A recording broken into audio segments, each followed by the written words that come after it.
ये press conference मैं ministry of urban housing affair की कंसल्टेटिव कमेटी की मेंबर होने के नाते आपके साथ कर रही हूँ, ताकि आपको पता चले कि भारत और विशेषकर दिल्ली राजधानी में प्रधानमंत्री जी के नेतृत्व में क्या क्या काम ये मिनिस्ट्री कर रही है।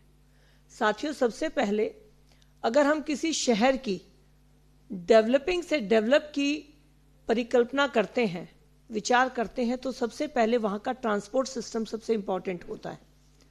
इस ट्रांसपोर्ट सिस्टम में दिल्ली को राजधानी में एक अच्छा रूप देने के लिए जो सबसे बड़ा रोल है वो दिल्ली मेट्रो का है। आप सबको बताते हुए मुझे बहुत खुशी हो रही है कि पिछले 10 सालों में इस काम की गति बहुत बड़ी है।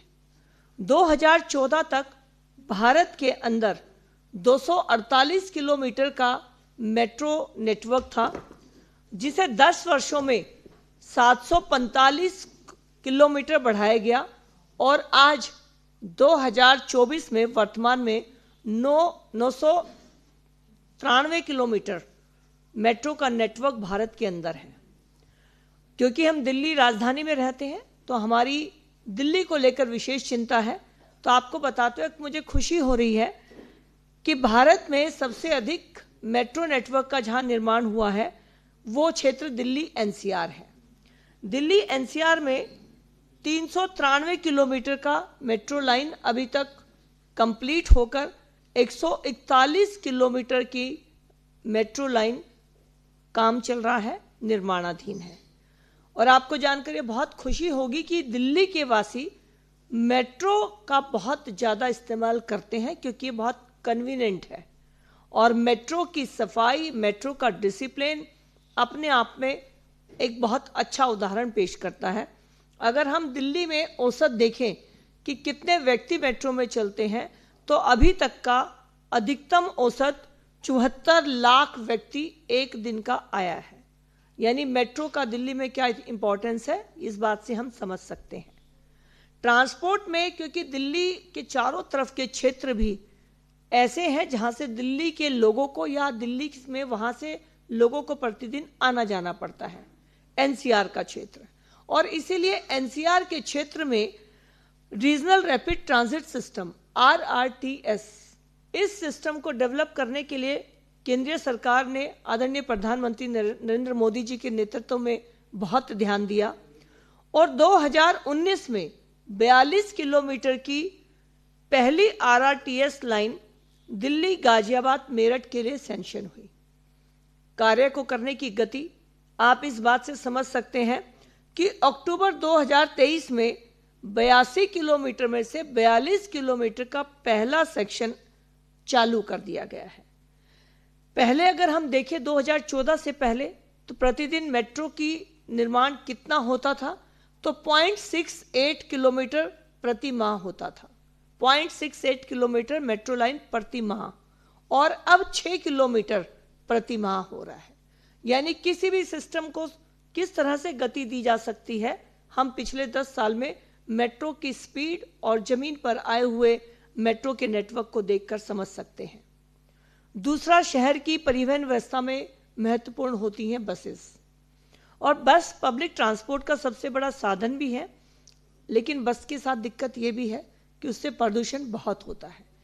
इसीलिए सरकार ने यह फैसला लिया, केंद्र सरकार ने, कि दिल्ली के अंदर ई बसेस को शुरू किया जाए और दिल्ली के साथ जितनी भी बड़ी क्षेत्र, जो शहरों की बात करें, राजधानियों की बात करें, राज्यों की, तो वहां पर भी इस मॉडल को लाने के लिए एक योजना शुरू की गई और इसे PM ई बस सर्विसेज के नाम से 2016 अगस्त में शुरू किया गया।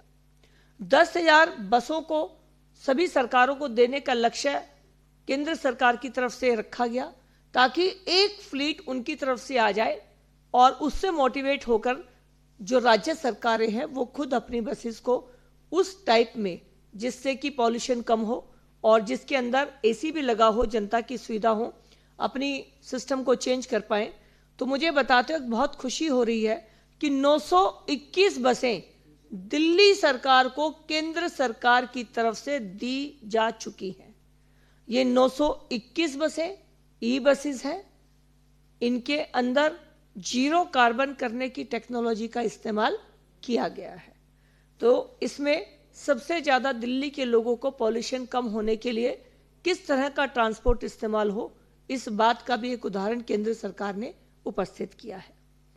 पीएम आवास योजना, भारत बहुत बड़ा देश है और यहाँ पर बहुत से हमारे साथी परिवार ऐसे हैं जिनको घरों की दिक्कत है। तो इसके लिए पीएम आवास योजना का पिछले 10 सालों में 4618 शहरों में 1,18,00,000 घर देने का लक्ष्य रखा गया। और आपको ये बताते वक्त मुझे काफ़ी संतुष्टि है कि पिछले 10 सालों में 88 लाख घरों की डिलीवरी हो चुकी है और इन 88 लाख घरों में से 16 लाख घर अल्पसंख्यक साथियों को, 23 लाख SC ST वर्ग को, 42 करोड़ OBC वर्ग को दिया गया है। और अब PM2, क्योंकि हमारी थर्ड गवर्नमेंट अब अपना काम शुरू कर रही है, तो 10 साल के लक्ष्य को ऑलमोस्ट कंप्लीट करने के बाद अब सरकार ने PM2 के अंदर 1 करोड़ और नए घर बनाने की अपनी योजना बनाई है और इसके लिए 2 अरब 2 लाख करोड़ रुपए अलग से बजट का प्रोविजन किया गया है। अमृत योजना, किसी भी शहर में नल और सीवर ये सबसे महत्वपूर्ण होता है। नल से जल, ये प्रधानमंत्री जी का एक महत्वाकांक्षी योजना थी और पिछले 10 साल में 273 लाख करोड़ रुपए इसके ऊपर खर्चे गए हैं ताकि नल से जल घरों में दिया जाए। और अभी तक पूरे भारत के अंदर 1,90,00,000 घरों में नल से जल दिया गया है। 1,50,00,000 घरों को सेंट्रल गवर्नमेंट की मदद से सीवर कनेक्शन दिया गया है।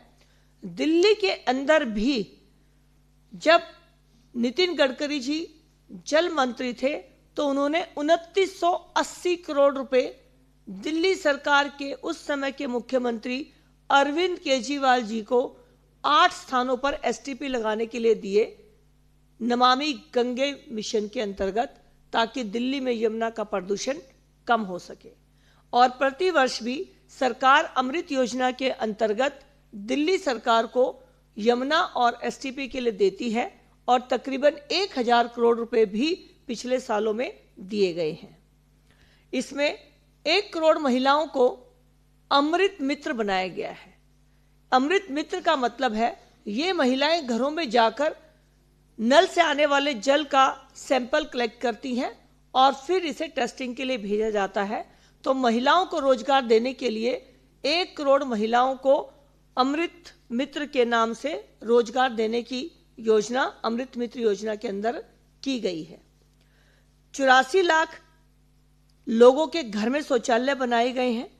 6,36,000 कम्युनिटी सर्विसेज, जो हमारे पूरे समुदाय जिसको इकट्ठा होकर बाथरूम्स को, टॉयलेट्स को यूज करता है, वो बनाए गए हैं। वेस्ट मैनेजमेंट के ऊपर मिनिस्ट्री ऑफ अर्बन अफेयर का विशेष ध्यान है और दिल्ली के अंदर भी हर साल 200 करोड़ रुपए, जब 3 कॉरपोरेशन थी तब, यानी कुल मिलाकर 700 करोड़ रुपए प्रति वर्ष जब मैं मेयर थी उस समय पर भी दिया गया और डोर टू डोर कलेक्शन के लिए व्यवस्था की गई। आज देश के अंदर 93,600 वार्ड में डोर से डोर कलेक्शन हो रहा है, जिसके अंदर दिल्ली भी शामिल है। दिल्ली में वेस्ट कलेक्शन के लिए जिस तरह की योजना शुरू की गई, उसमें एक महत्वपूर्ण योजना पूरे देश में ये भी थी कि जहां पर भी हमारा वेस्ट इकट्ठा है उसको मैनेज किया जाए और वेस्ट मैनेजमेंट के तहत तकरीबन 48% पुराने कचरे को खत्म कर दिया गया है और 653 जगह पर 100% रिमीडिएशन करके उस जगह को फिर से जनता के इस्तेमाल में लाया गया है और 12,000 से अधिक महिलाओं को इसके अंदर सेल्फ हेल्प ग्रुप में सुविधा देकर स्वच्छता अभियान से जोड़ा गया है। स्वच्छता अभियान में प्रधानमंत्री जी का मानना है कि ये जनमानस का अभियान है और इसी के लिए मुख्य थीम रखी गई है स्वभाव स्वच्छता, संस्कार स्वच्छता।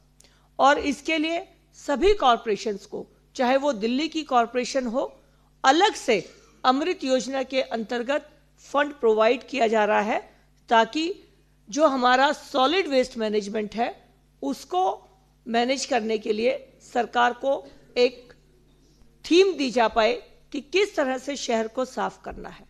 तो आज दिल्ली की अगर हम बात करें तो metro, e buses, waste management, STP के लिए इन सभी फ्रंट्स के ऊपर केंद्र सरकार की तरफ से मदद की गई है।